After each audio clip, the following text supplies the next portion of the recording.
Hello மக்களே, இன்றைக்கி நம்ம என்ன பார்க்க போகிறோம்னா கடலமக்காய். இதை வேக வச்சு எடுத்துக்கலாம். 10 நிமிஷம் வேக வச்சா போதும். நம்ம வேக வச்ச கடலமக்காய் வெந்து வந்திருக்கு. இந்த ஸ்டேஜில் இப்படி எடுத்து ஓப்பன் பண்ணிக்கலாம். இதிலேருந்து எடுத்துக்கலாம். இதிலேருந்து எடுத்துகிட்டு இந்த மாதிரி இருக்கும். இந்த ஸ்டேஜில் இதுக்குள்ளே கருப்பாக ஒன்று இருக்கும். இதில் இல்லை, நம்ம நெக்ஸ்ட் பார்க்கலாம்.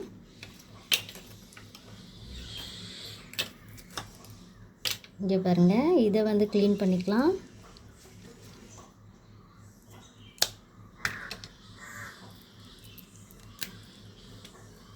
இந்த மாதிரி எல்லாத்தையும் உரித்து எடுத்துக்கலாம். இப்போ நம்ம இதெல்லாம் க்ளீன் பண்ணி வச்சுக்கிட்டோம். வாங்க மசாலா சேர்க்கலாம். மசாலா சேர்த்துக்கலாம். அதுக்கு தேவையான அளவு உப்பு, மஞ்சள், சில்லி பவுடர் வச்சுருக்கேன், சேர்த்துக்கலாம். இதுக்கு வேறு எந்த மசாலாவும் வேண்டாம், இந்த மசாலா மட்டும் போதும். வாங்க மிக்ஸ் பண்ணிக்கலாம். நம்ம மசாலாலாம் பரட்டி வச்சுருக்கோம். ஒரு 1/2 hour ஊறட்டும். 1/2 hour ஊறி மசாலாலாம் ஒன்று அதில் பிடிச்சி வரட்டும். அதுக்கப்புறம் நம்ம ஃப்ரை பண்ணிக்கலாம். நம்ம இப்போ ஃப்ரை ஆக்க போகிறோம். அதுக்கு கடாய் சூடு பண்ணிக்கிறோம். 2 ஸ்பூன் எண்ணெய் விட்டுக்கலாம். எண்ணெய் சூடாயிருச்சு. இப்போ நம்ம உள்ளே சேர்த்துக்கலாம் கடலமக்காய்.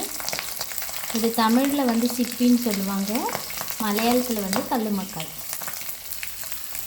கருவேப்பிலை கொஞ்சம் சேர்த்துக்கலாம். ஒரு மூடி போட்டு மூடிக்கலாம். இப்போ நம்ம திருப்பி போட்டுக்கலாம். நம்மளோட கடலமக்காய் ஃப்ரை ரெடியாக இருக்குது. சமைச்சு பாருங்கள், சாப்பிட்டு பாருங்கள். பிடிச்சிருந்தா கமெண்ட் பண்ணுங்கள், லைக் பண்ணுங்கள், ஷேர் பண்ணுங்கள், சப்ஸ்கிரைப் பண்ணுங்கள். ஓகே, பாய் பாய்.